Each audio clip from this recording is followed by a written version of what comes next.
are frightened. We are frightened. We are angry. We are angry. We are rising.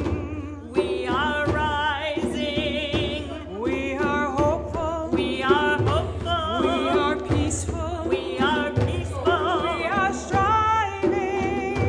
We are striving. Our voices are united, louder than hate. We have gathered here. We have all we can take. Our time has come. You will hear our call. We're fighting for liberty and justice for all. We are fighting. We are fighting. Won't stop marching. Won't stop marching. Won't stop breathing. Won't stop breathing. Won't stop loving. Won't stop loving. And proclaiming. And proclaiming. And believing. And believing. Our voices are united, louder than hate. We have gathered here. We have all we can take. Our time has come. You will hear our call. We're fighting for liberty and justice for all. Awesome.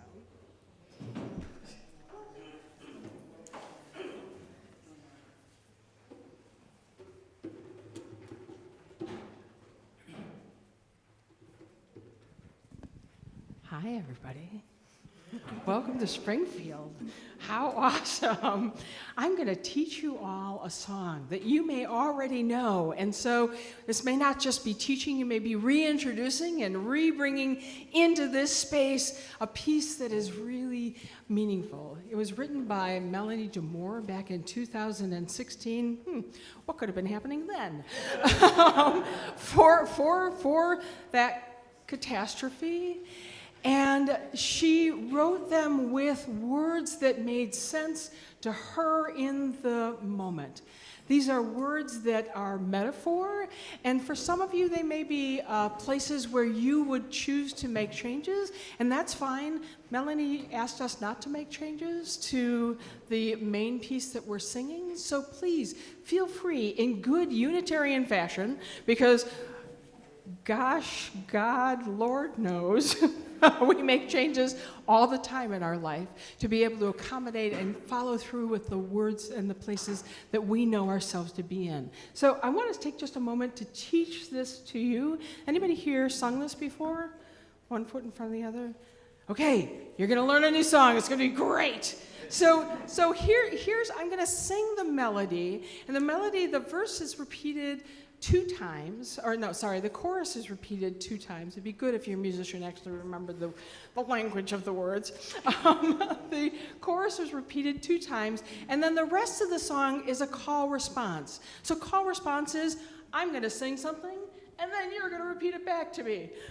Linda's going to help you with that part, so that'll be great. And the repeat back is exactly what I just sang. So no, and here's the deal. If you don't think yourself a singer, I don't care. Sing. If you want to shout the words, that's great. Shout the words. It does not matter. What this song is for us to be able to get out and take to the streets and raise our voices and raise the energy of what it is that we're doing to make sure that people know that we are here and that the issues that we are dealing with matter to us and matter to the world. So here's how this goes. You gotta put one foot in front of the other and lead with love. Repeat with me. You gotta put one foot in front of the other and lead with love. One foot in front of the other and lead with love. Relatively simple, right? One foot in front of the other and lead with love. Let's put those together. You gotta put one foot in front of the other and lead with love. One foot in front of the other and lead with love. That's that's the chorus. It gets repeated twice. There's this little weird thing in there that I'm going to do a put in the middle of that, and you're going to go, what the heck was that? And why is she doing that? And this song is not about her. But this was what Melanie wrote, so this is what we're going to do. And what I'm going to ask you to do is to follow my hand, right? So we're going to do we're going to put one foot in front of the other and lead with love. Put one foot in front of the other. So as long as you see my hand out here, I'm inviting you to continue to sing. Okay? Awesome. Let's try this out. I'm excited. You guys sound great, especially for 10 o'clock in the morning from how far you drove. Okay. And we start with the chorus.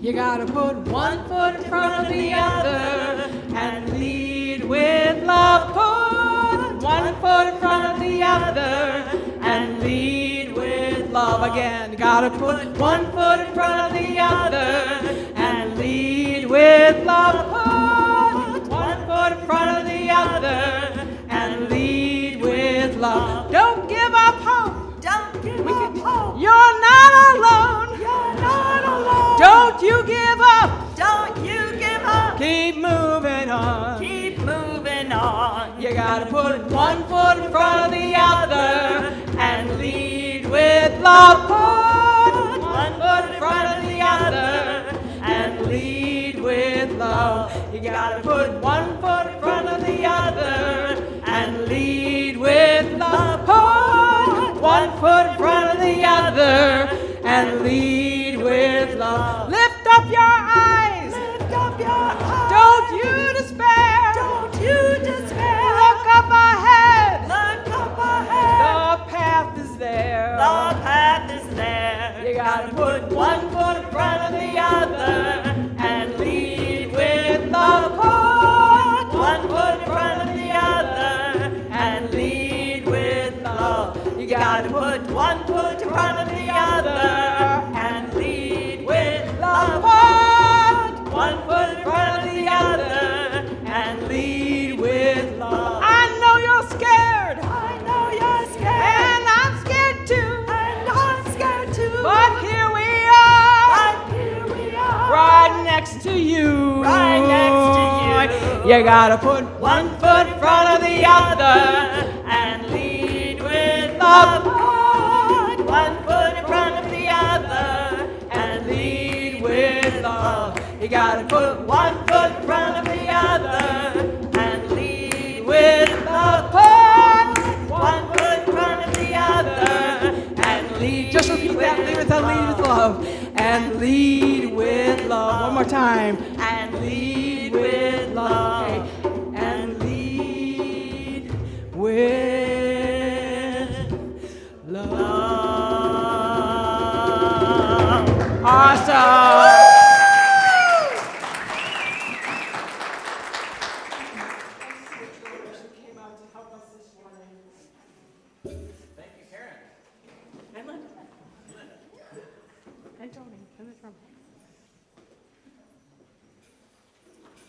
Good morning.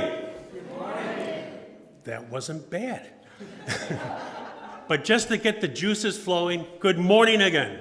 Good morning. My name is Martin Wolf. I have the privilege of serving this congregation and have served here for 20 plus years. So on behalf of myself and our congregation, we welcome you in body and in spirit. I've been asked to say a few housekeeping items.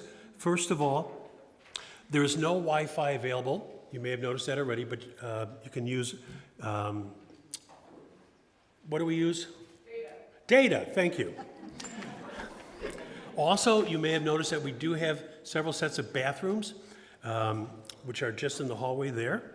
And we also have an emergency exit in case there is cause. We have an emergency exit here, or through the double doors, or through the main doors. And if there were to be an emergency, we would all exit the building and gather in the large parking lot. Having said all that, my name again is Martin Wolf. My pronouns are he, him, and his. I'd like to point out the chalice before me, and there's one behind. The chalice here today, the glass chalice, has traveled from congregation to congregation around this state during the past several years. As mentioned, you'll note that it is a glass bowl, which we will fill with stones, each stone representing your congregation that has joined us here today.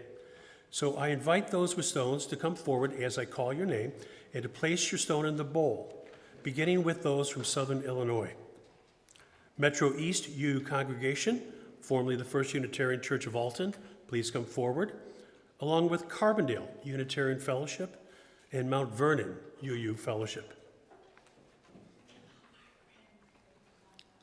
From Northern Illinois, the UU Congregation of DeKalb, the UU Society of Geneva, the Tree of Life UU Congregation, and the UU Church in Rockford. From the Chicago area, First Unitarian Church of Chicago, Second Unitarian Church of Chicago, Third Unitarian Church of Chicago, North Shore Unitarian Church, the Unitarian Church of Evanston, Countryside Church Unitarian Universalist, Unity Temple UU Congregation, Unity Church of Hinsdale, the DuPage UU Church, and the UU Community Church of Park Forest. From Central Illinois, the UU Fellowship of Eastern Illinois, the UU Church of Peoria, the UU Church of Bloomington Normal, and the Abraham Lincoln UU Congregation.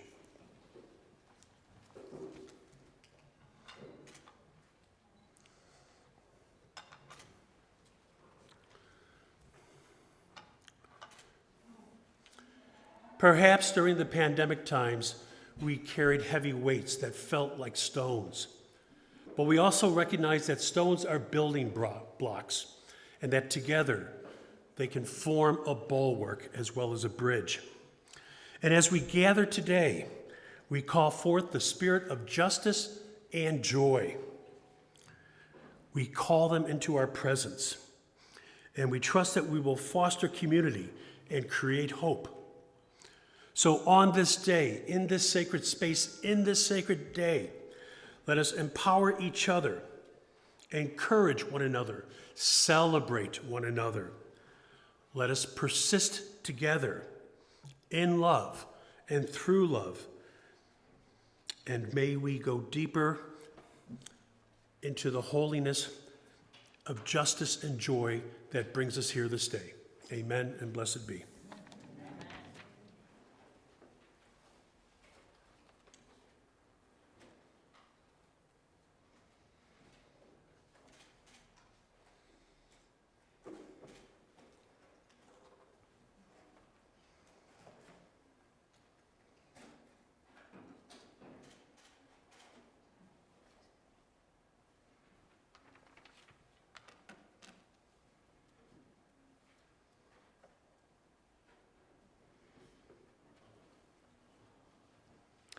And now I will share with you our territory land acknowledgement.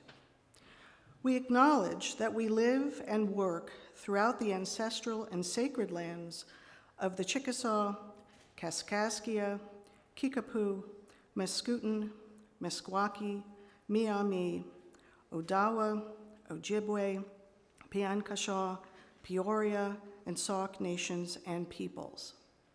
The part of what we now call Illinois all along were coercively acquired by the U.S. federal government through land cessions by Native nations in more than 24 treaties that span the period of 1795 to 1833. These lands were the traditional territory of these Native nations prior to their forced removal. These lands continue to carry the stories of these living nations and their ongoing struggles for survival and identity.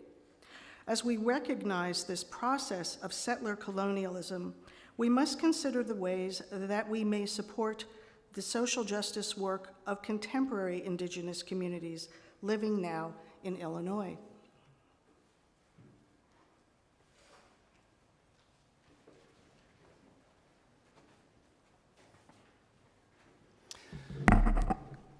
Good morning again. I'm Reverend Scott Ossing. My pronouns are he and him. I am the Executive Director of the Unitarian Universalist Advocacy Network of Illinois, UUNI as we call it. Welcome to those online. There are about 80 folks online, and there are about 60 folks in the room, so what a wonderful turnout. Thank you all for being here and for being present with us. We'd like to share with you what we're calling the story of UUNI, a brief history of our first 10 plus years, because it's actually more than 10 years. This story will be led by some of the original founders and board presidents of UUNI, and so I'd like to have Kurt Deweese from ALUUC here kick it off. I am Kurt Deweese. I'm a member of the Abraham Lincoln UU congregation. My pronouns are he and him. I was the Health and Human Services Analyst for the Democratic leadership of the Illinois House of Representatives for about 40 years, officially retiring from that position in December of 2009. That legislative experience underscored the importance of advocacy, especially in staying informed about policies and issues under consideration by the Illinois General Assembly. In my job as a legislative staffer, I regularly interacted with representatives of various faiths and denominations who were already organized and effectively and actively engaged in the legislative process. There was clearly a need for a more active presence by our liberal faith communities. My belief in the importance of developing a UU advocacy organization was shared by a few members of the ALUUC, including Frank Kopecki, who was an experienced lobbyist. We soon learned that UU advocacy initiatives were already underway in several other states, and believed that we should follow that path. Meanwhile, in the Chicago area, Ken Shug from First Unitarian joined the Chicago Area UU Council, having moved from California, where he was part of one of the first state action networks. Ken and Margaret Shackley from Evanston shopped the idea to Illinois ministers in their next retreat in 2009. The ALUUC minister, Martin Wolf, also connected with colleagues who shared the interest and goal of organizing an advocacy network in Illinois. That interest grew to the point of legally incorporating UUANI as a not-for-profit corporation under state law, at which time I became the registered agent for the UUANI. In 2013, we convened a conference call to decide how to move forward. The campaign to legalize same-sex marriage was in full swing, and we decided to put our efforts toward mobilizing UUs for the March on Springfield for Marriage Equality. Each person on the call agreed to reach out to UU congregations across the state and personally invite them to Springfield. On October 22nd, 2013, 100 UUs from 23 congregations showed up here at ALUUC for that march and also for the first plenary session of UUANI. Meeting 300 of us went on to rally at the Capitol, our yellow love shirts and banners visible throughout the crowd of 3,000. 2 weeks after the rally, the Religious Freedom of Marriage and Fairness Act became the law of the land. It was a heady time as we realized that we could make a difference.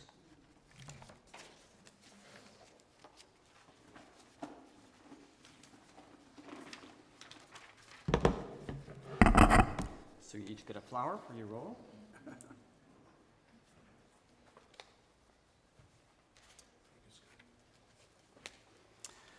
At that plenary session in 2013, 100, yeah, we already said this, didn't we? So we elected the first board of UUNI, AJ Signeri from First Unitarian, Peggy Patty, who was from ALUC at the time, Kaya Iverson from DuPage, along with Jamie Boyce from Unity Temple, David Kramer from Rockford, and Dale Griffin from Evanston, who are joining us online. With me as chair, I was serving in Quincy at the time as minister, and Margaret as non-board secretary. We set about laying down a foundation around 4 key things, which later became our grace model. Grounding in UU values, dignity and worth, justice and equity, compassion and interdependence, and above all, love. Relational organizing, building the power of community, starting with listening. And so we do our annual listening survey with leaders of congregations across the state to determine what issues we're focusing on. Accountability to partners, particularly to organizations representing those who are most impacted, and so we follow the leads of partners in our action campaigns. And fourth, focusing on action at all times. Actions led by our partners, actions which build in our faith, which grow our relationships and our power, and that make a real difference. We're always asking, what is our impact? A foundation of being spiritually grounded, relationally accountable, and strategically effective. Our first campaign in 2014 was to raise the minimum wage in Illinois. We helped to pass an advisory referendum, but the legislature failed to act on it. So it wasn't a complete success, but the campaign did help to push the city of Chicago to move to $13 an hour minimum wage. And in 2019, the state did pass a law finally getting us to $15 an hour by 2025.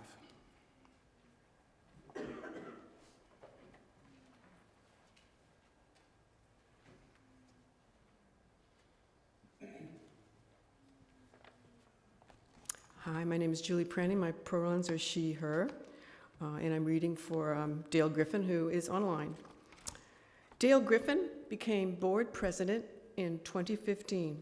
Over the next 2 years, I, from Bloomington, joined the board along with Rich Picorni, Merritt Cannon, who are joining us online, followed by Reverend Bill Sasso from Carbondale, Tracy Olson from Hinsdale, Bill and Tracy, Megan Selby from Second Unitarian, and Bob Grossi, also from Bloomington Normal. With Dale as chair, we moved toward hiring Scott as our first staff person, with money from the UU Fund for Social Responsibility and our first fundraising campaign. Our next action campaign for Clean Power with the Illinois Clean Jobs Coalition generated support from over 500 UUs and helped to pass the Future Energy Jobs Act in 2016, setting Illinois on a path to 100% renewable energy. We also had our first statewide gathering in conjunction with Mid-America Regional Assembly at DuPage UU, where 60 of us gathered to learn about relational organizing. Some things Dale remembers we experienced during this time: how much we UUs liked working together with UUs from other congregations in Illinois, that we can be a leavening agent, a catalyst for change. And not to forget, that fundraising can be fun and is critical to building relationships and effectiveness.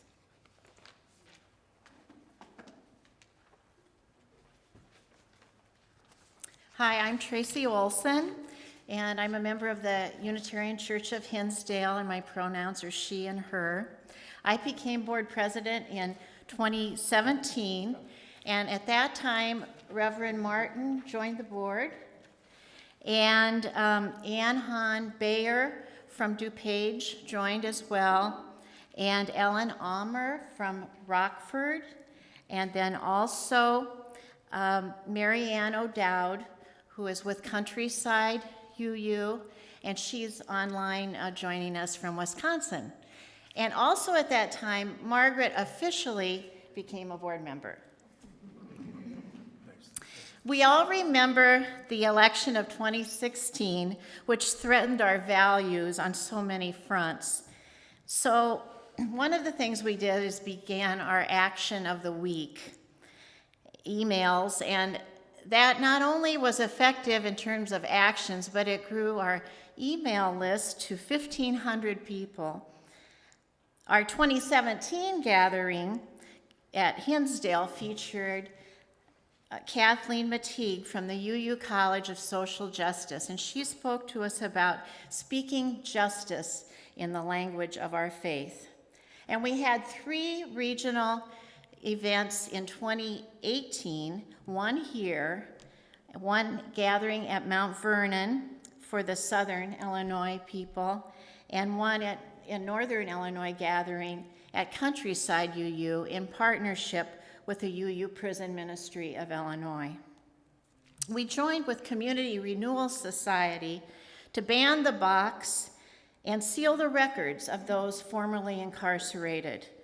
We partnered with Poor People's Campaign, co-leading a statewide action in Springfield, and also a revival at People's Church in Chicago.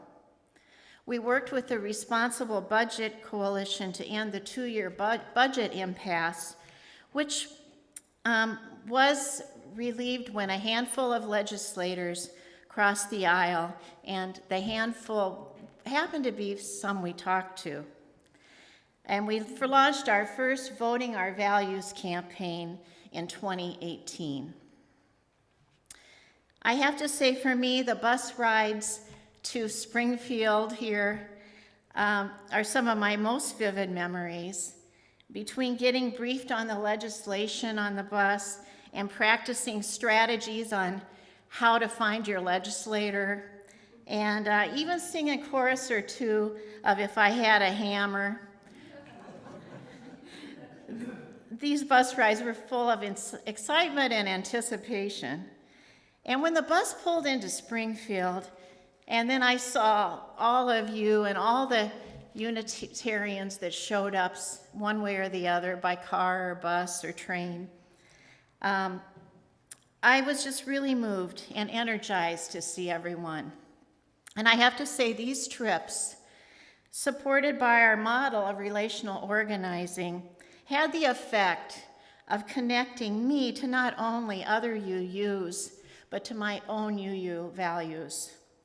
And so using our power to take action together made me so proud to be a part of UUANI. Bill? Gotta get Tracy her flower.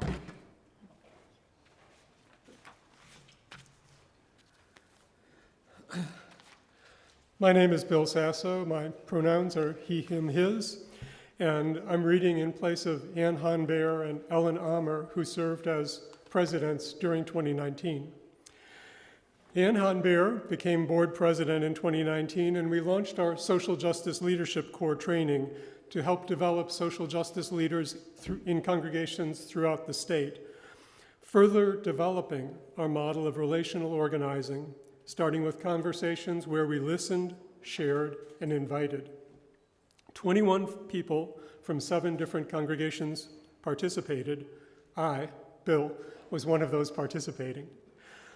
With immigration coming to the forefront of UU concerns, we worked on successful campaigns with the Illinois Coalition for Immigrant and Refugee Rights, ICER, to welcome immigrants and ultimately end immigration detention centers in Illinois. Ann Hanbear writes that her time with UUNI was very rewarding. Joining with and getting to know UUs across the state was wonderful. Most rewarding was seeing the efforts of individuals and groups working to put our principles into action. She wants to thank all who have participated in this work to help these things happen. Institutionally speaking, 2019 was a tough year for UUNI, with 2 board leaders and our executive director needing to step back because of personal or health situations.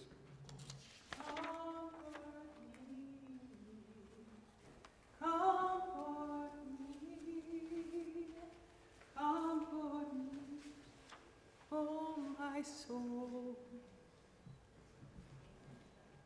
From personal needs to global calamity, 2020 was a year that asked every single one of us to pivot. COVID. You brought us isolation and grief, numbers and dis-ease, masks and Zoom, but also oddly unprecedented access. As financial and time barriers dropped with an acceptance of different communication channels, Congregations and justice leaders stepped forward in innovative ways that were shared across the state. Postcards, right? To everywhere were written. Roadside signs held up in an effort to keep our voices out in the public space. When cars were driving by, they had to at least read something. Value conversations engaged, though we knew many injustices remained hidden in the silence that enveloped our world. UUANI strove to find ways to stay connected to the work of advocacy. That included showing up in solidarity to decry racism and white supremacy when people took to the streets.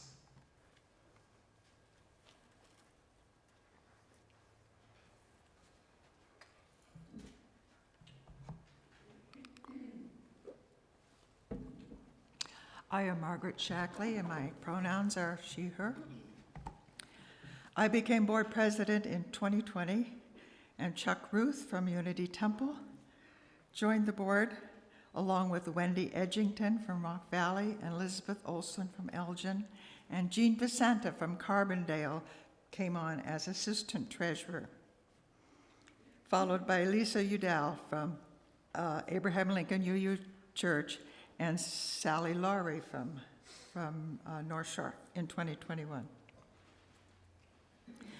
As Scott stepped back, Reverend Karen Mooney generously blessed us with her leadership as sabbatical executive director and changed our ways forevermore, committed as she was to our personal growth as ambassadors for UU values in the world. Karen led our Vote Love effort, engaging 400 people in 20 congregations, making 90,000 points of contact with voters as part of the new National UU the Vote campaign, which generated an excitement that reverberated throughout the congregations. Karen took it to the congregations again as she produced our first ever statewide democracy revival, a worship service with 20 participating ministers and congregations, 600 attendees, and almost 4,000 views on YouTube. Wasn't that a day? Gracing us with her energy a second year, Karen joined Scott as executive co-director. Although wrangling those two took high energy at times, it was ultimately a privilege to be part of that partnership. Karen went on to develop an anti-racism capacity building series for crossing cultural borders, deepening our relationship with the congregations and strengthening our commitment to the goals of the UUA report from the Commission on Institutional Change, widening the circle of concern. Deepening our commitment to listening to voices of people of color, in 2022, we invited UUs of color to form an accountability council to hold us to the mark. Inaugural council members are Moni Ruiz Velasco and Curtis Smith, both from Second Unitarian of Chicago, Nicole Presley from UU Side with Love, come on up, and Reverend Johnny Foliano from Peoria, and Dr. Elias Ortega of Meadville Lombard Theological Seminary, an august group. Legislatively, 2021 proved to be a banner year with the passage of two campaigns we had long supported, I'm talking about years long, the Pretrial Fairness Act that ended cash bail and the Climate and Equity Jobs Act, CEJA, that set dates for closing coal plants and transitioning to a 100% renewable carbon-free future by 2050. As you know, we have been fighting those two bills as they are making their way through the courts now, and looking good. Chuck.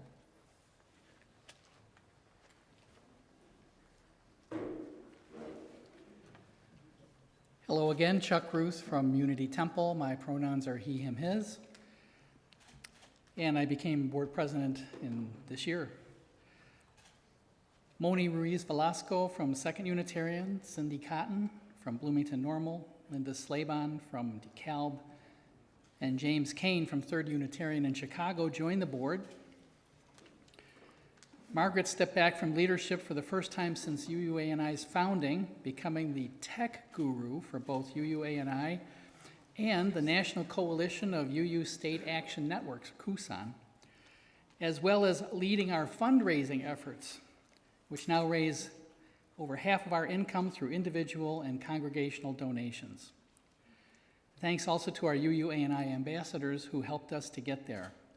Mina Bollinger from Third Unitarian and Karen Korch from North Shore, who are joining us online.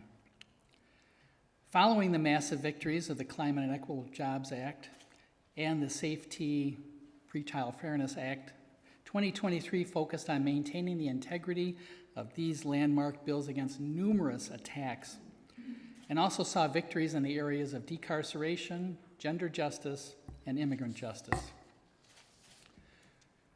To prepare for the critical elections and another Vote Love campaign in 2024, UUANI took actions in 2023 to build congregational power and capacity. We offered our Grace Leadership Training to 10 leaders from 6 congregations, and another cohort will be welcomed in 2024. We launched a pilot Congregational Catalyst program in 2 congregations where UUANI and the congregation co-fund a congregant to build interest and engagement in social justice activities, with Gilletta Brandt at Carbondale and Allison Rosemore from Rockford, who were our first catalysts. More congregations will be added in 2024. And we hired an intern to organize UUs of Color in collaboration with DRUM, the Diverse and Revolutionary UU Multicultural Ministries, KT Ingram. Our 10th anniversary seemed like a good time to revisit our mission, vision, and key messaging, as well as to transform our logo and website. Please visit uuani.org to see for yourself. We thank you for your faithful advocacy for UU values and for making it possible for UUANI to help you in this important work.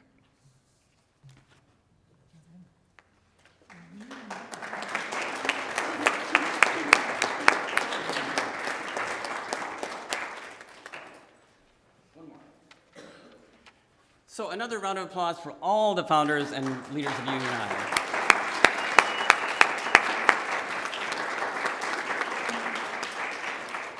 But wait, there's more. Thank you to each one of you, and a special thank you to 3 of you who have kept us going throughout the years and provided continuity, which was much needed throughout the years. I'd like to give a special thanks to Reverend Bill Sasso, my colleague. He's right behind you. Oh, yeah, come on. Stand next to me, yeah. Okay. Always on the left. You get some flowers. More flowers. Right next to you, over here. Yep. Bill is my colleague, my sonic, over here, yeah. Shall we dance? I'm dancing. You're a dancer, right? Once upon a time, yeah. Bill is my colleague, a sounding board at all times, and a friend above all. He created the positions of UUNI treasurer, as well as wears the hats of HR department and policy specialist and wrote the bylaws, and I can't think of everything. You've done so many things for UUNI, so thank you for that. Bill is stepping down after 8.5 years on the UUNI board. So I leave now, right? Nope, you stay here. Second, Reverend Karen Mooney.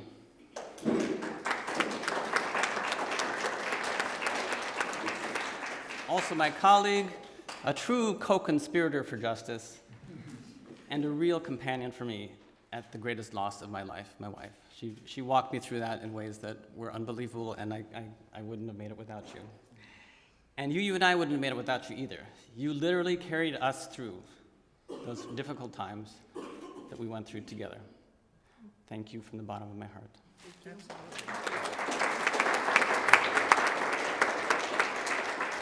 And last but not least, Margaret Shackley.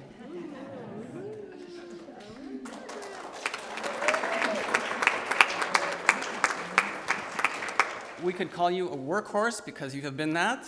You've been more than that. You've been an angel for UUNI from the very beginning. And you truly, you've been the wise elder that has kept us going from the very start all the way to today. 6 years as board member, 3 years as board chair, but you haven't stepped back one time since that first discussions back in 29 or whenever it was. I actually talked Margaret out of joining the board at the very beginning, believe it or not, and she agreed, which is like, it's part of the graciousness of Margaret, that I think we could get other people involved, and she said, okay. But she went and became board secretary anyways, a non-board secretary.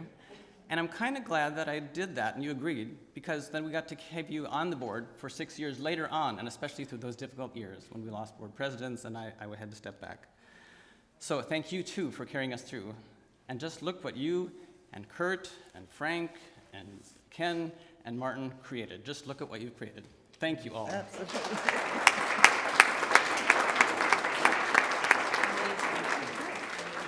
And I hope this is somewhat of a surprise. The board got together and we wanted to honor Scott for his continuing dedication to UUANI, and really without him, we probably wouldn't recognize the UUANI that would have resulted today. So thank you so much, Scott. There's this and more of that and a nice card. Thank you so much for everything you've done over the many years.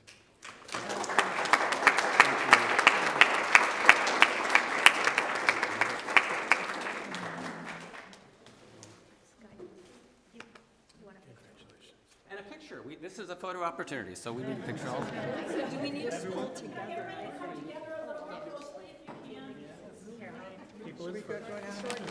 And I'm going to need this after today, so.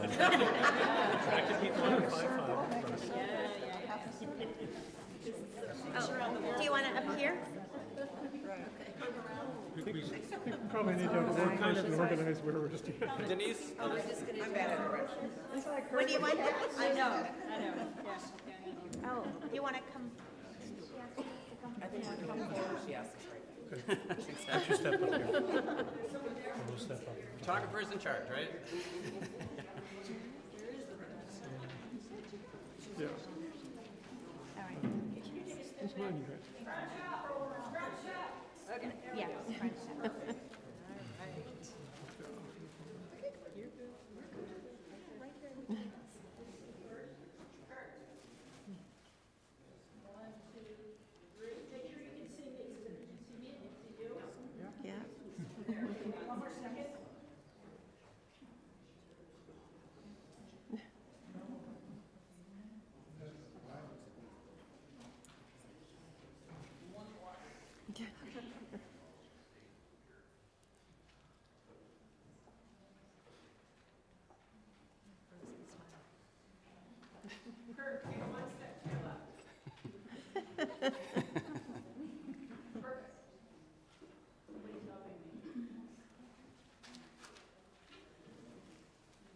All right, great. Thank you.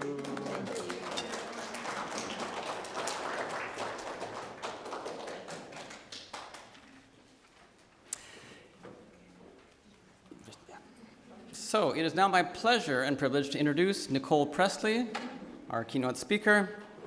As Nicole reminds us, we are not just here for ourselves. If we're not reaching beyond our UU congregations into our communities, we really aren't doing our jobs. And she challenges both us, and she's challenged me personally, that if I'm not helping us get beyond our congregations, I'm not doing my job. Nicole's very clear about that. She's the field and programs director of the organizing strategy team of the UUA, also part of the UUA Side with Love campaign, which is better known. She's done so much to bring our state action networks together, the 25 or so state action networks like UUNI across the country. She's brought us together with a coherent strategy to bring out real change in our society by building relationships with our communities. My colleague, my mentor, my friend, Nicole Presley.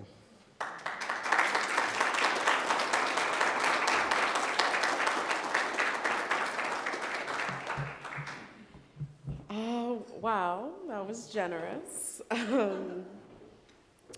I always do this. I write some remarks and then I get very overwhelmed about what is happening. It is really beautiful to see all of the work that UUNI has done over the years and the friendships and relationships that you have built doing it.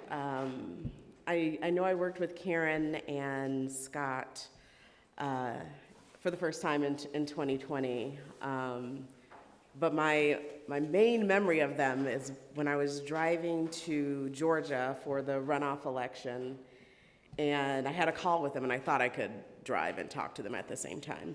I could not, and they were the only people who could get me to pull over, I believe, in the middle of North Carolina or something, to have a conversation that definitely delayed my arrival.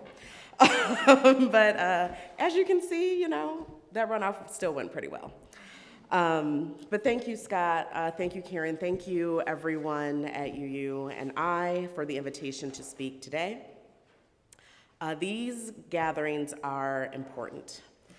The work that we embark on together, it matters so much. It matters that we do it together. We are busy these days. There are a number of disasters in the world that we could be taking action on right now. But being together and sharing space and stories and dreams and our heartaches is essential to building a connected body to take on this sacred work. I have been to a number of conferences or gatherings this year, but of course I saved the best for last. But earlier this summer, I attended a conference that had the goal to approach with very real discipline and sincerity the great erosion of democracy in America. The plenaries and the breakouts had representatives from everywhere. The Women's March, ACLU, Working Families Party, SEIU, Poor People's Campaign. Large and small, we were all there. And as we approach this grand goal of building a democracy that the United States has yet to realize, I kept hearing this constant refrain: we don't have to be friends to work together.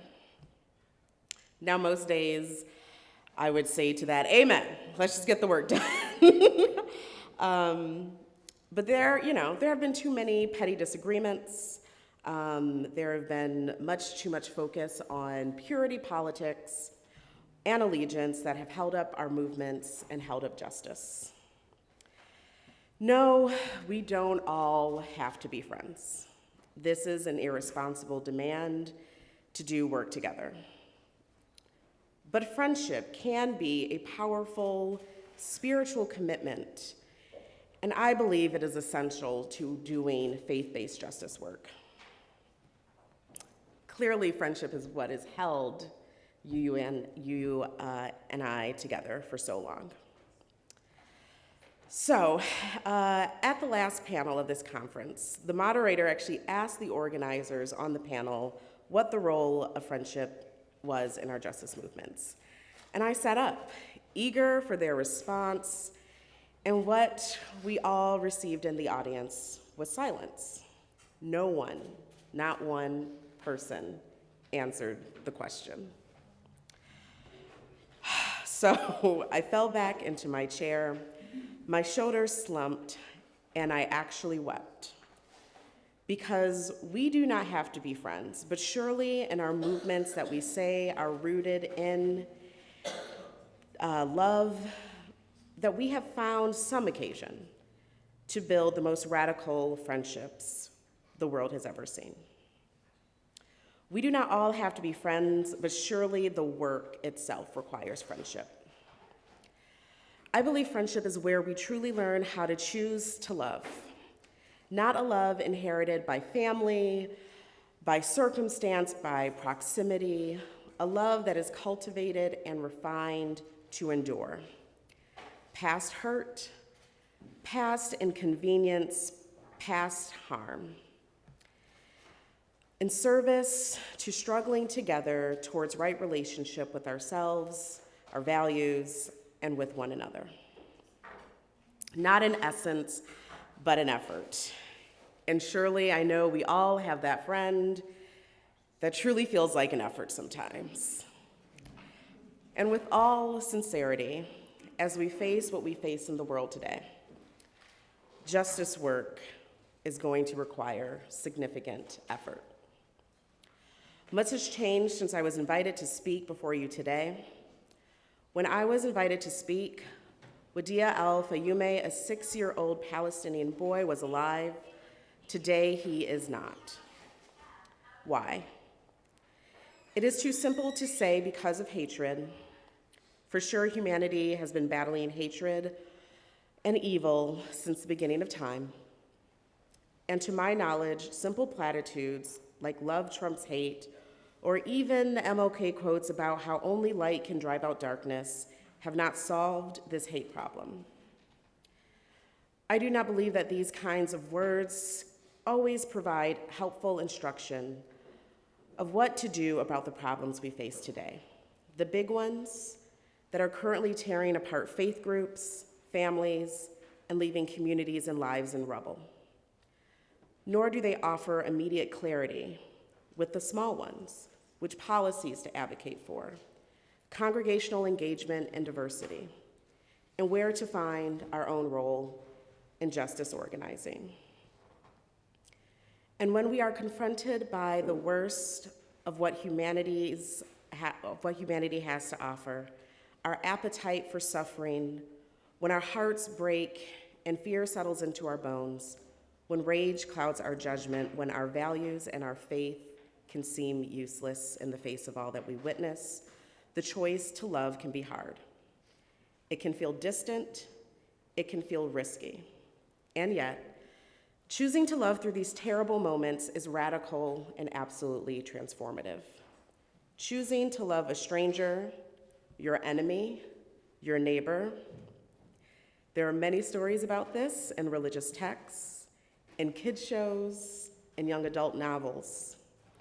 Because whether it is raising children or building beloved community, we have decided an instructional manual is quite useful when it comes to choosing to love.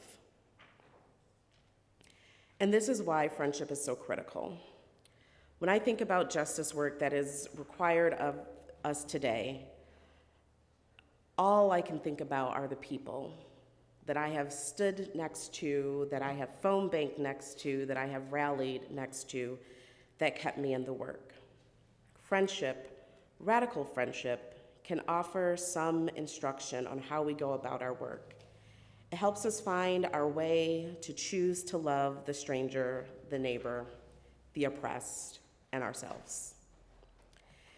Kate Johnson, a Black Buddhist author and meditation teacher, reflects on the role of friendship in justice movements in her book titled Radical Friendship. She argues that friendship in our justice work can reach beyond our differences and unite against suffering. That, quote, friendship is something we practice not because we should, but because we want to, because it restores our access to our full humanity, because it makes life beautiful and meaningful and divine. To me, this sounds a lot like UUANI's mission statement. The work UUANI has embarked on places accountability, particularly to folks who are the targets of oppression, at the center of our work. Our shared humanity as a strategic and moral priority in its work.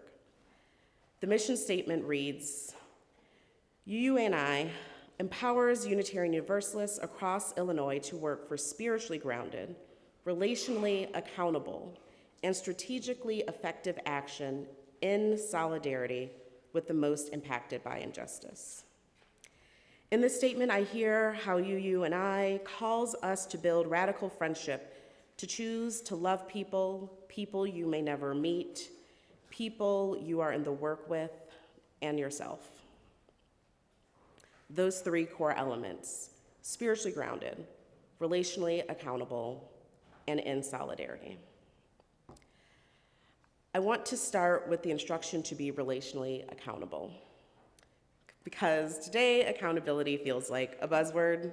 We hear it everywhere and all the time. And one that is used often because I think we struggle with it. We struggle with it so much that we invent things like cancel culture, which most of the time I believe is really consequences. Just consequences that's probably arising from evading accountability. But as they say, that is a different sermon. But I do think that we fear accountability because we know it may require something of us. And I get it. I too am a little anxious when I go to a restaurant and see market price next to the meal that I want and order. But in friendship, like in justice work, what we get back is something greater than a perfectly cooked sea bass. What we get back is our shared humanity. And I am reminded of this when I watch The Golden Girls or its spinoff, The Golden Palace. Because how can we talk about friendship without the Golden Girls? There is an episode that gets at the idea of relational accountability. I'm assuming we all know Golden Girls. We all know Blanche. This great Southern woman who just loves her upbringing, her grandparents, her family, and all that being raised in the South comes with. And it's a huge part of her identity. And in this episode, she is hosting a party for the daughters of the traditional South and covers a ticket stand with a massive Confederate flag, much to the disappointment of her friend, Roland, who is Black. He tells her to take it down and tells her what the flag represents to him. He tells her that it hurts to see it, and it hurts that she, his friend, is hanging it. And he finally tells her that he will not be present for the event if the flag is not removed. Accountability costs us something. Roland had to walk away from a loved one and from this event to uphold his own values and his own dignity. What if instead of a party, this was a job, a prestigious award, a professional group that would advance your career? What are the costs of living your truth and your values? Now let's talk about Blanche. They go back and forth. Blanche struggles because for her, the flag is a symbol of heritage, a reminder of her father and beloved family gatherings. Eventually, exhausted by the conflict, by fighting for something that she can no longer defend, because her friend showed her that the story of the flag she tells herself is not complete. The whole story must engage his humanity as well. Finally, she thinks about what it means to let go of her affection for this flag and says, the point is, what am I supposed to do? What am I supposed to think about my family now? What am I supposed to think about the people I love? What am I supposed to think about me? Everything I grew up believing in, all my wonderful memories are tarnished now by, oh God, by the truth. Then she says, I owe you an apology. Accountability doesn't just shift our relationship to another person. It shifts our relationship with everything, because the cost of accountability is change. If we change, our entire positionality changes. To move into alignment with your values and to love those suffering from your actions or someone else's, sometimes to do this, you have to let something go. What will you let go of to be in right relationship with your values? To be a person that does not take up the flag of oppressors, no matter how much affection you may have for it. What might we all gain in return? But it is not enough to take a different action. It is also about carrying that work forward, and that is why we are on to solidarity. This is one that I particularly like as the daughter of 2 union workers. To me, solidarity is about building a world that is different from what oppressive power tells you is possible. It is a company telling American auto workers that their labor is worth a certain amount, and those laborers banding together to build a different reality. One where we understand that record profits are simply just stolen wages. And let me tell you, as the daughter of union workers, I know that these employees are not all friends. But on the picket line, they are feeding one another, coordinating childcare, singing, rejoicing and taking risks together to build a new day. When we launched You the Vote in 2020, it was not about turning out voters. It was about being in solidarity with people who have been systematically prohibited from exercising their right to vote. It was not just about joining the effort to break down these barriers, but also to share our values through ballot measures. And when drop boxes were being monitored by white nationalists, and the leaders of our country wanted to overturn the election, UU showed up to create safety at ballot boxes, at drop boxes, at the polls, and demanded that we count every vote.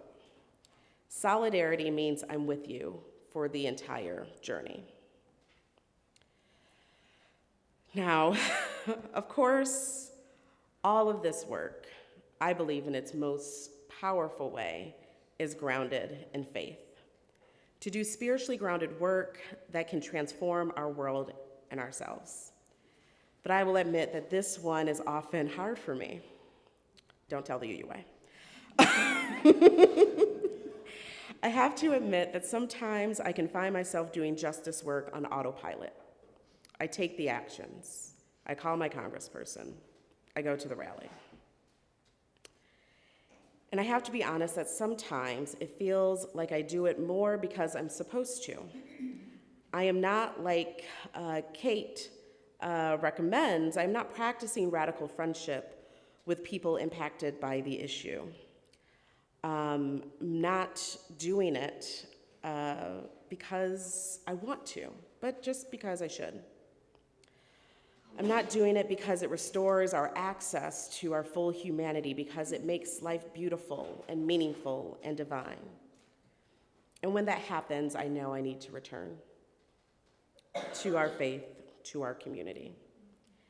Like relational accountability and solidarity, other people are in fact required to ground our actions in something greater than ourselves alone. So I want to finish with a story about me and about You the Vote that you haven't heard before, because I have never shared it publicly. I was offered the You the Vote national organizer job in late April of 2020. My first week on the job was the first week of shelter in place in Atlanta, Georgia. Fun fact, I still do not have business cards because I joined during shelter in place and figured, why would I ever need these? I didn't know if the UUA was going to keep the You the Vote program. I didn't know if they were going to keep the position. And even if they did, I didn't know what I was going to do. There was a 9 p.m. curfew in Atlanta, but it was spring, and when you live in a 650 square foot apartment, while the flowers are in full bloom in Atlanta, sometimes you gotta sneak out. So every day around midnight, I would take a walk and listen to music and just weep. On these nightly walks, I'd listen to, on repeat, We Shall Be Known. At this time, states were moving their primary election dates. People didn't have a clue how to access absentee ballots, and our elected officials acted like they didn't know how to send them. I did this for days. I didn't know what to say to my new employer. I didn't know what to do in a suffering world. I didn't know how to act in that moment. But on these walks, I listened to this song, and I would find something that felt like courage, The song reminded me that in this pandemic, we are alone together, staying home to fight for our lives and the lives of others. So I wrote to B. He was a consultant who helped dream up You the Vote, and who quickly became a dear friend. And we wrestled together about what we were going to do about You the Vote in 2020. And this is what I wrote to him. Tuesday, March 24th, subject line, big ideas. Hello, B, I have an idea. I was on a walk and began thinking about how people are getting through this moment. In organizing, we're always talking about meeting people where they're at. Here are my thoughts on this moment and where I see You the Vote making a critical pivot that sets us up to do powerful work. If we move at the speed of trust, how do we keep moving while not leaving people behind? How do we keep moving when the conditions will change? How do we move in this grief? I took a walk the other night and began crying while looking at an empty church. I grieved for its members. I grieved for the work I imagined doing in this position before COVID-19. I grieved for those who died and those who will die. I looked around at the empty road, at the empty church, and the empty businesses. Then I looked up at the lights coming from the windows of bedrooms, living rooms, and kitchens, and I began to feel an odd sense of solidarity. Because we were not just staying in our homes out of fear, but out of deep love for our community, a community of strangers that have come together with the radical realization that we need each other to survive. Then, in the comfort of this realization and shared grief, I began to think about this song. I was brought back to memories of singing songs at rallies, and the hope, comfort, and resilience it brought in our next moves, especially when they were unclear and especially when they were risky. Every uncertain, high-stakes, terrifying moment has a song, a rallying cry that unites people, that sinks our spirits and brings us together to move forward, even in the most uncertain times. We need a reset. I do not mean an empty marketing strategy. We need a rally song. We need to tell our movement partners, voters, Unitarian Universalists across the nation, we care, we grieve with you, and we will get through this together. B's response, what do you need? So you might remember that in 2020, You the Vote relaunched in May at an event, a virtual event, called How We Thrive, where we opened with a virtual choir that sang the song We Shall Be Known. And this recording of the virtual choir continues to be the most viewed video on the UUA YouTube channel. Why? Because we actually need connection, spiritual connections that go beyond being in a coalition where we just don't have to be friends. It's not just about what you do, but the relationships you form and the people you keep in your heart while you're doing the work. Building accountable relationships with the ones that circle round to tend these fires. Being in solidarity with the ones who sow and reap the seeds of change. Those are our friends. The ones in this room, the ones in the streets, the ones across the ocean. That is what our faith calls us to. Spiritual denial of our shared humanity mutually diminishes our humanity. And when faced with the overwhelming despair of these moments, we come back to the well of love, to radical friendship, to continue our work, because if ever there was a time, the time is now. Friends, thank you.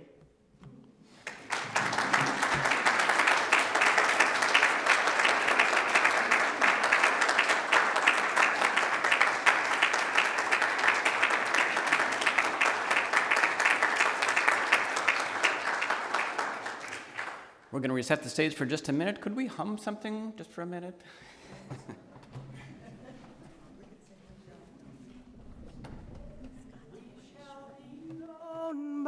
company we keep, by the ones who circle round to tend these fires.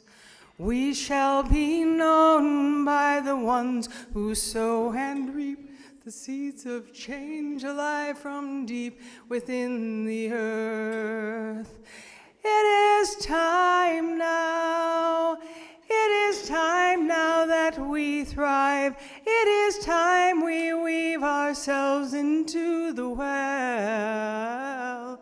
It is time now, and what a time to be alive. In this great turning we shall learn to lead in love. In this great turning we shall learn to lead in love.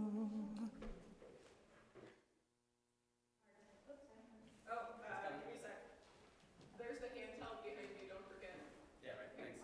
Not this one. Okay, go ahead. Oh, use this, okay. Hi, everybody. That's going to be hard to follow. That was beautiful. Thank you. So again, my name is Moni Ruiz Velasco. My pronouns are she, her, ella. And I have the privilege of serving at UUANI in a couple of different roles. So I'm part of the Accountability Council, and we're going to have a conversation about that here. And I'm also on the board. So I want to just quickly, I'm going to let everyone introduce themselves. And one of our Accountability Council members couldn't make it and sent a message. So maybe after we do the introductions, I'll just read their message, if that's okay. Oh, okay. All right. It's Yep, fine. it's on. Okay. Nicole Presley, she, her, and the Field and Programs Director at the Unitarian Universalist Association on the Side with Love team, and I live in Chicago. Hello, I'm Curtis Smith, he, him, his. I'm a member of Second Unitarian Church of Chicago, and I'm also on the Anti-Racism Committee and the board. I think you know who I am. All right. And I guess I should say I'm also part of Second Unitarian, and in my work, I am the Deputy Director at Equality Illinois. So I'm going to read a statement sent to us by Reverend Gianni Fogliano, who couldn't be here today. And, okay, here we go. They said, good morning, beloved UUs. I regret that I am feeling unwell and not able to be with you this morning. I would like to thank the UU Action Network of Illinois for the invitation and congratulate you all for 10 years of advancing UU values in the great state of Illinois. As an Illinois resident and a Unitarian Universalist, I'm grateful for the continued efforts of UUANI to answer the calls of the UUA's Commission on Institutional Change for UU organizations to be explicit about their need to be accountable and active in promoting system changes to combat oppression, racism, and white supremacy culture. As a coalition of congregations engaging in the good work of liberation through advocacy and political action, the need to hold ourselves accountable to our commitments is of paramount importance. UUs move communities. Our collective power can hold great political influence in our local politics, and as Peter Parker's Uncle Ben said, with great power comes great responsibility. We have the responsibility to be in relationships with and oftentimes follow the wisdom of the marginalized communities in our state to address the systems of injustice and discrimination so as not to cause further harm or counterproductive. While we can build these relationships in our personal lives, for institutions like UUANI, building those relationships means building structures that outlast the interpersonal relationships of individuals who are in certain positions at any given time. Thank you to Reverend Scott Esseng and the UUANI leadership for committing to developing and implementing the Accountability Council to be in an ongoing relationship and dialogue about our accountability to ourselves and our commitments to our values, as well as our accountability to communities impacted by the injustices we seek to rectify. You are on the forefront of this work in our movement, and that too we should celebrate. Wishing you all the best as you continue this important work. In faith, Reverend Gianni Fogliano. Thank you. So I'll pass it over. you want to kick it off with asking me the first question? Or I'm setting up the Accountability Council. Oh, right. So I'm going to kick it off and ask Scott the first question, because I think maybe not everyone is familiar with what an Accountability Council is. So Scott, if you can tell us about what is an Accountability Council and why does it exist at UUANI? Thank you, and we'll be trading hats here in a second. So, as you could tell from the slides and most of the faces up front, UUANI has been a white-led organization for most of its history up to this point. And we and I talked about solidarity meant we were going to follow the lead of partner organizations. Sometimes those relationships were close, sometimes they were from a distance, but they were actually external to UUism in most cases. And then Karen came on board and pointed out the widening the circle thing, widening the circle report means we need to be in relationship with all of us, right? All of us in our UU community. And it's not like we haven't been knowing each other sometimes, but it's like, how do we center not whiteness, but the relationships that bind us all together? How do we center all of us and not just some of us? And so Karen led the effort to establish what we're calling an Accountability Council, which is a council of representatives, including Gianni, who is, remember Moni just read the statement from, and Dr. Elias Ortega from Meadville. Derek Jackson from the UU Ministers Association was part of the early founding of this. It's a group that is empowered to co-lead UUNI's vision and goals and mission setting from year to year with the board. You know, the board has the legal responsibility, carries the burden of keeping the finances together, all the policies and things like that. This is a group that is a vision setting group. And so we are partnering together to set a joint vision that centers the voices of all of us and not just some of us. That I think is the idea behind it. It's still very much a work in process. It's evolving, but I'm so grateful to each of you for stepping forward and being willing to be part of this.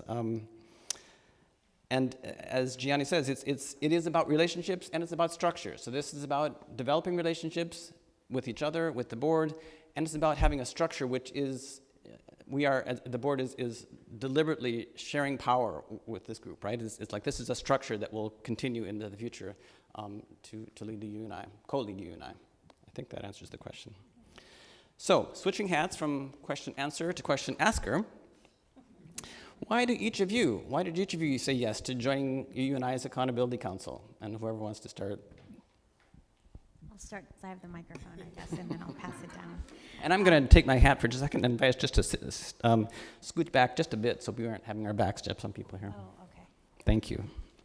So Scott invited me to be a part of this, and like most things, Scott calls and is like, "Can you be involved in this?" So I was like, "Okay, I'm happy to do that."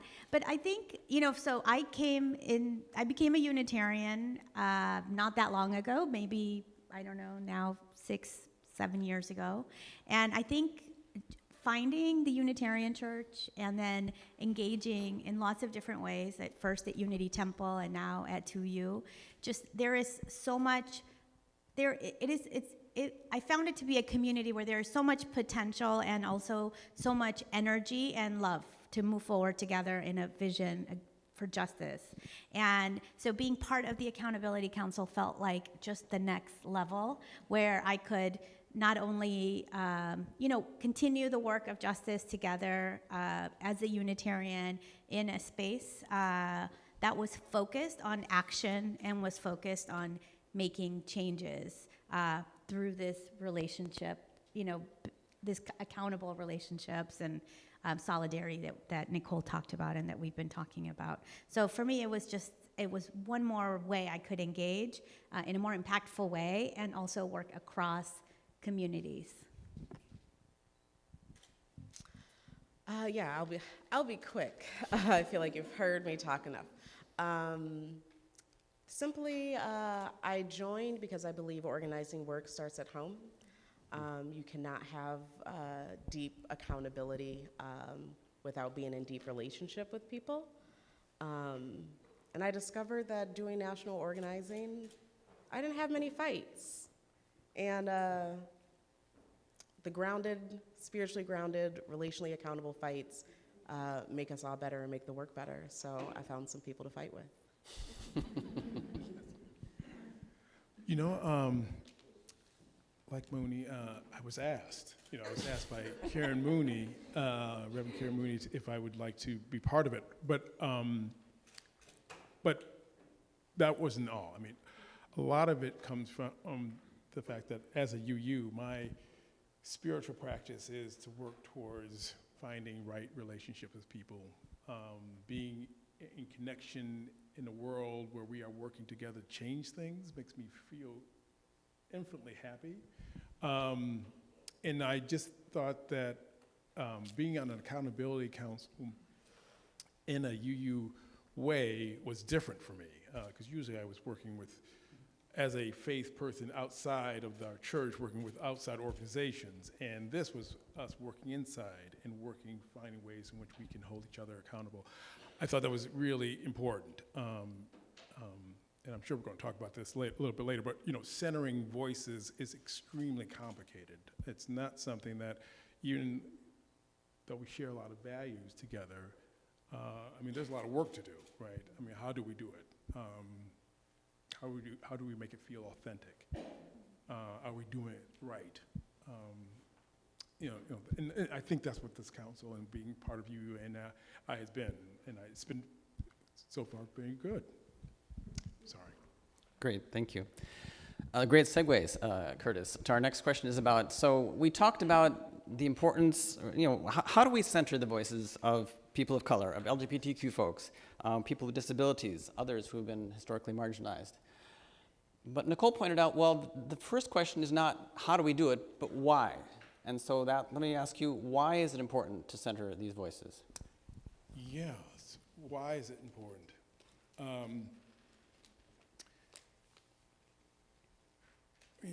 I don't know. I mean, I think I know it's why it's important? Yeah, it's important because it's important that we are in relationship and understand each other. I think the challenge is,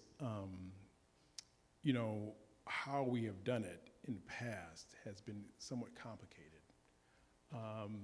And I'll use an example. So, when you're a new person coming to a UU church, and you're a person of color, sometimes the sense you get is we're a liberal faith, we're an open-minded faith, but sort of the approach isn't very open-minded. We are asking people not sort of who they are and try to understand who they are, but are you a representative of a particular race or ethnicity or culture? And that's a big burden on people. And I think part of the reason why we need to start centering it, we need to look at it more holistically.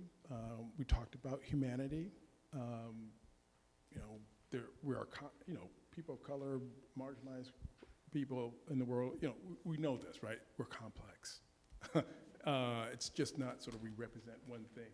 There are layers. And I think for us to really begin to understand what that relationship is, we really have to sort of break down a lot of barriers and just kind of allow people to be and have a willingness to change how we are reacting to them or each other. And I'm speaking generally, but I mean, I think it's just important just to understand that we come in with all kinds of passions, experiences, and the like, and we just want to feel like, we're not an odd thing, right? We're just who we are, and being in relationship with us and centering that is helpful.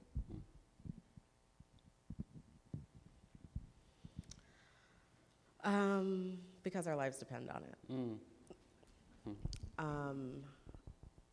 I think about labor history and the fact that when we won labor rights in this country,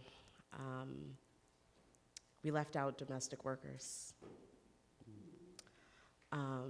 Those people were Black and brown women, mostly.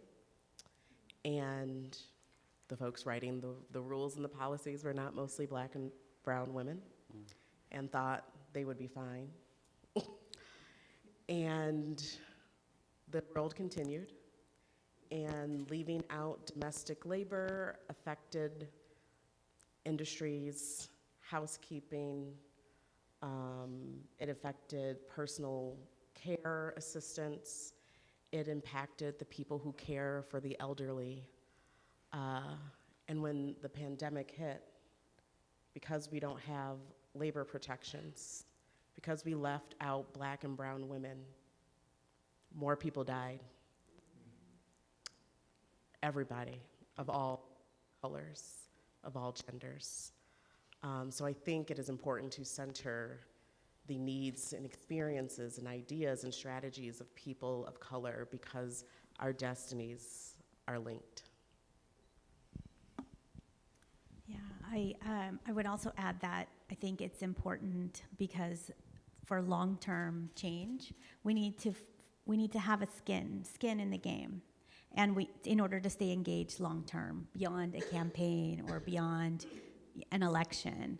And I think that when you are in relationship with folks who have been historically marginalized, when not only are you in relationship, but you're opening up the spaces, you're ensuring that they are in positions of power and leadership, then you make sure all of those voices are heard and less people are left behind.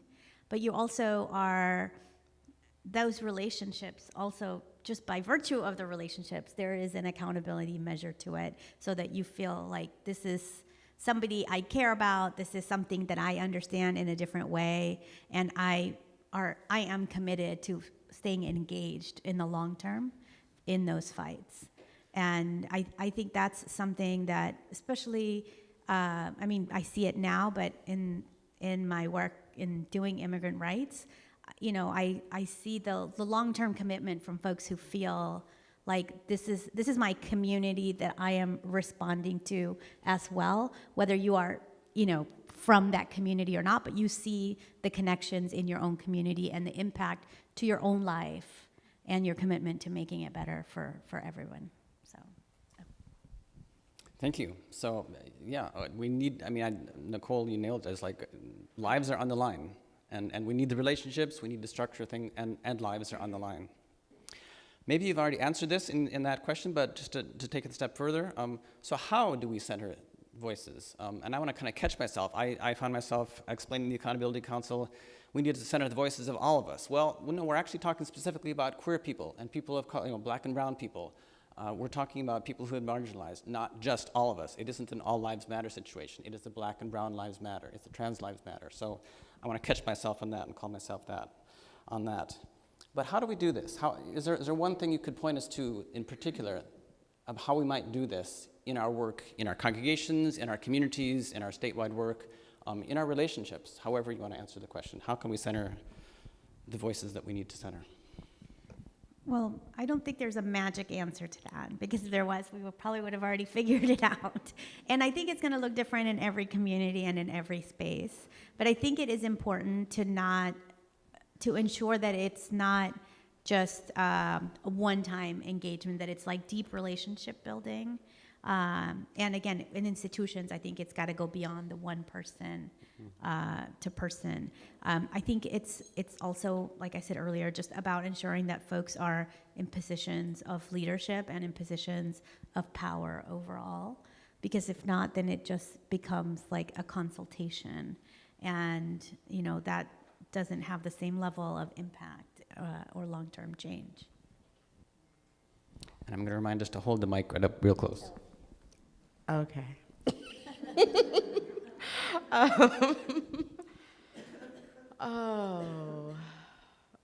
I like simple answers to big problems. I feel like try on the simple thing first. Listen, be quiet. How do you center their voices? Hear yours less. And I never say this I believe everybody has agency. I believe everybody has a role in this work. And I think it's very important for folks to be in that truth, that you have a role and you do have a voice. And if it is to be a conversation, you do have to listen with deep curiosity and compassion. And accept that what you will probably hear is not an answer or a solution that you've ever heard before, because we've been really bad at building wide-reaching, durable justice. So what you're going to hear when you are quiet is something that may feel risky, is something that may feel uncomfortable, something that might not make any sense. But like, you know, take a chance.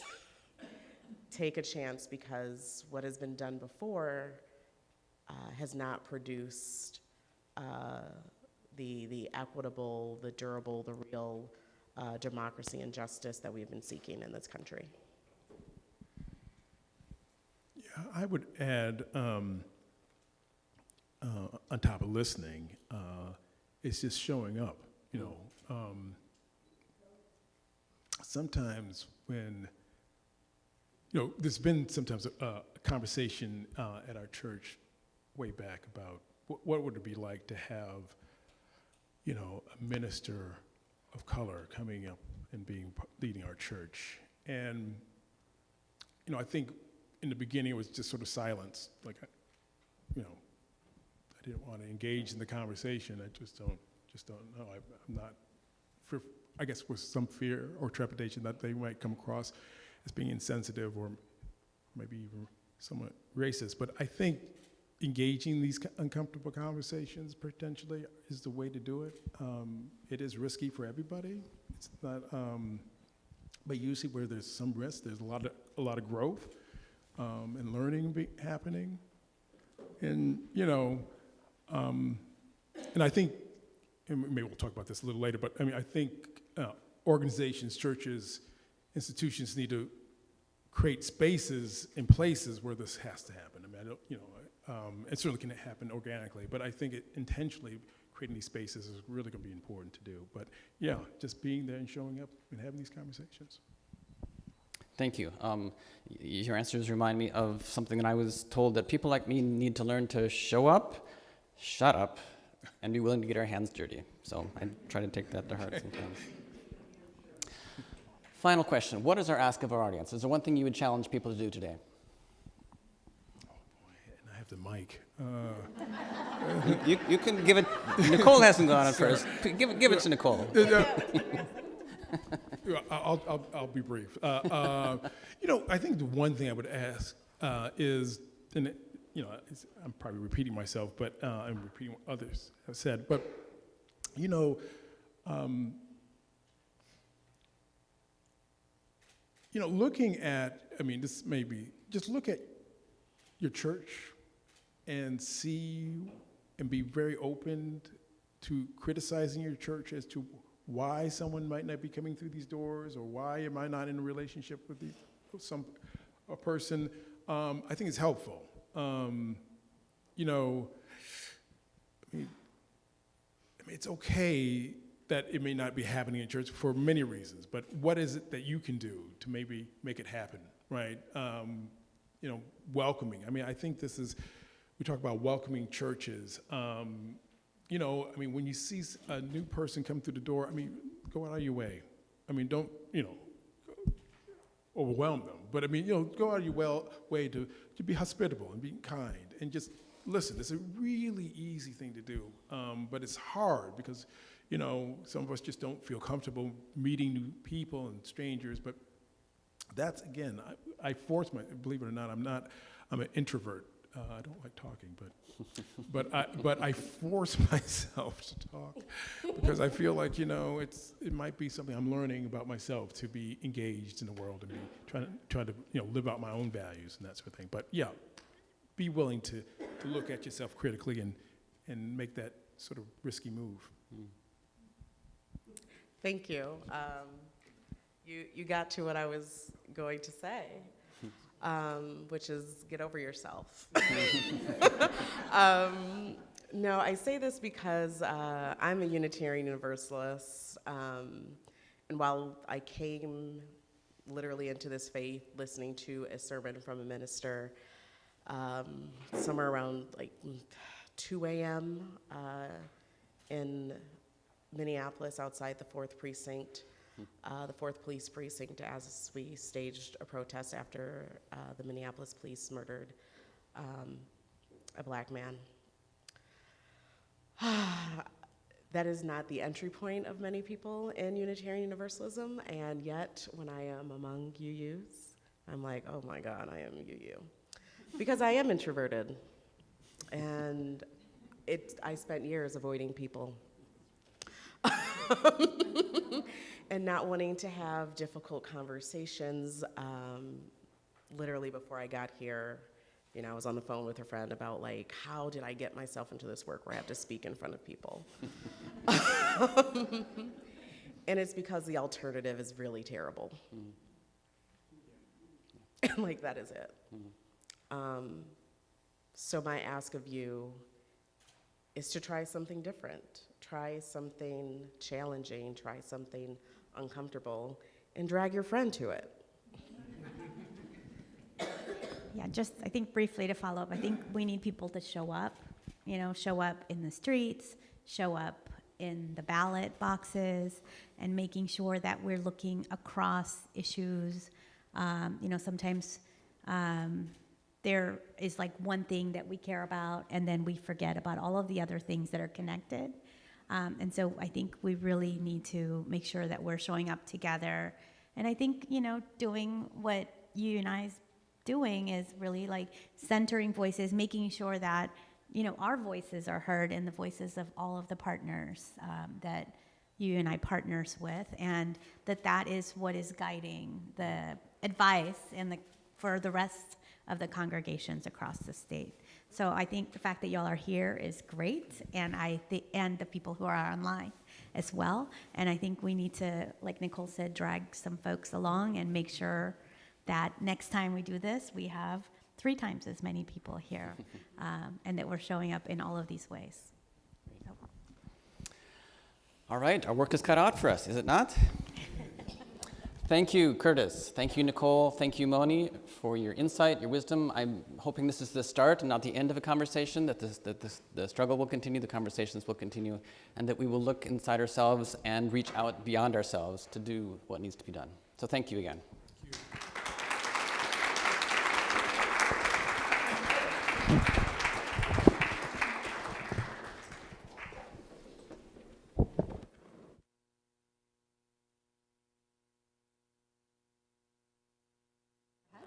All right.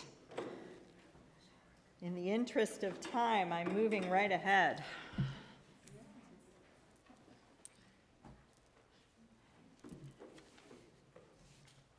My plan is to take no more than 10 minutes.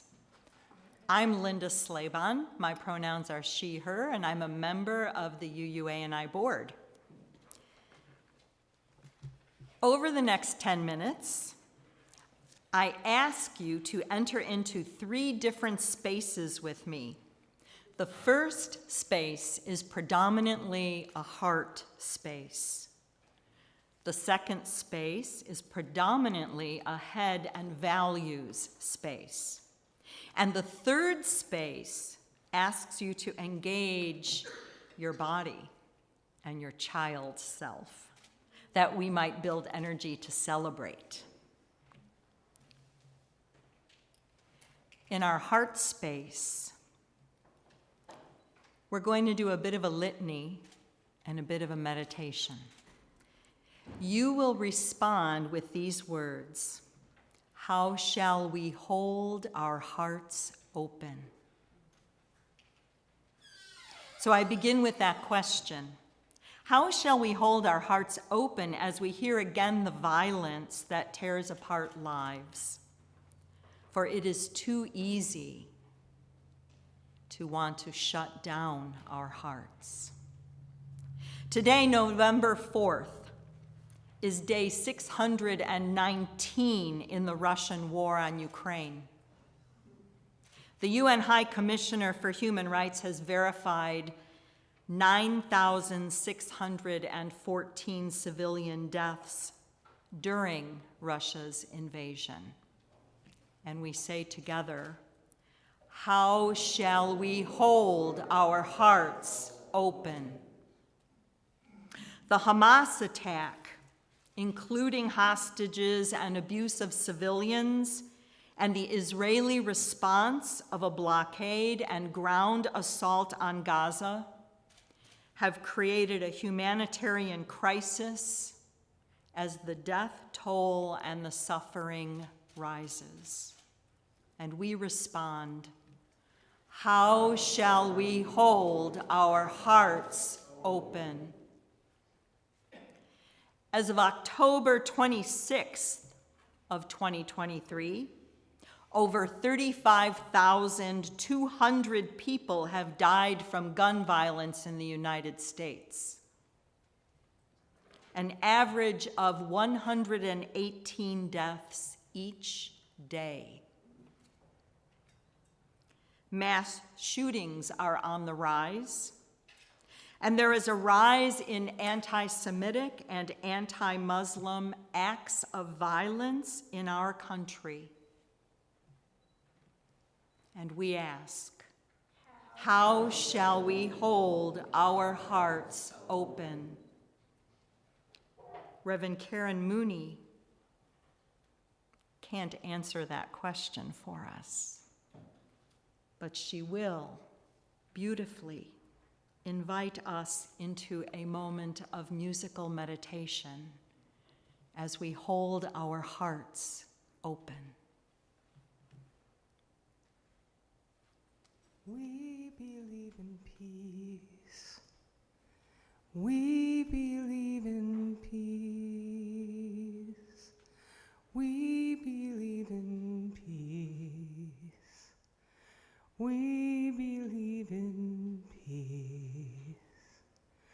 We believe in peace. Salam, shalom. We believe in peace. Salam, shalom. We believe in peace. Salam, shalom. We believe in peace. Salam, shalom. In Gaza. Salam, shalom. In Tel Aviv. Salam, shalom. In the Ukraine. Salam, shalom. In worlds we cannot know. Salam, shalom. We will work for peace. Salam, shalom. We will make the peace. Salam, shalom. We will build for peace. Salam, shalom. We believe in peace. Salam, shalom. Peace, salam, shalom. Peace, salam, shalom. Peace, salam, shalom. Peace, salam, shalom.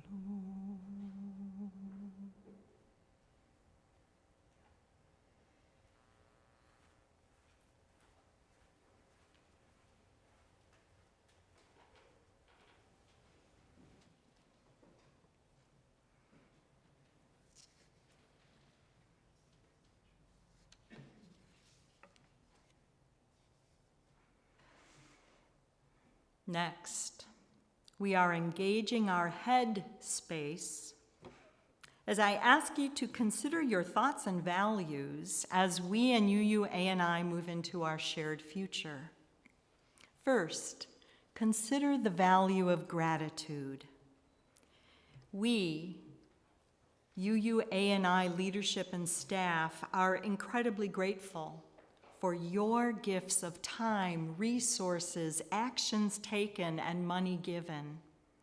If you have not heard thank you sufficiently, if you have felt disregarded at times or unappreciated, know how valued and appreciated you are.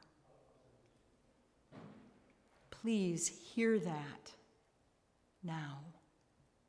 Thank you for your contributions. And to the ALUUC folks who helped make today possible and joyous, we are so grateful for the beauty of your presence and for your care here today. From tech to food to setup to cleanup, we are so grateful. Second, consider the value of faith. My spouse, Tony, she's over there. Wave, Tony. She has bronchitis. It's been lingering forever. We are both therapists. One reason we give is we have come to understand that the human mind is elastic. It can change, and it can build on hope and faith for the future. We care about the earth that our children and our one very precious grandchild will live into. You may not directly see it or experience it, but each gift you give to UUANI furthers justice for our future. And now let's consider the value of action. It's not enough, we know, to have good intentions. We must act. We celebrate 10 years of work together. Yes, and what matters next is what comes next. We will continue to win. Will we continue to win campaigns for health care, a sustainable living, and a path to citizenship for immigrants and refugees? Will we pay renewed attention to reproductive and lesbian, gay, bisexual, transgender, queer, intersex, and asexual human rights? Will we develop an anti-racist lens to all our work and significantly partner with organizations led by Black, Indigenous, and other people of color? We cannot bend the arc towards justice without your gifts. Now, I have brought with me two. Aren't they pretty? Ooh.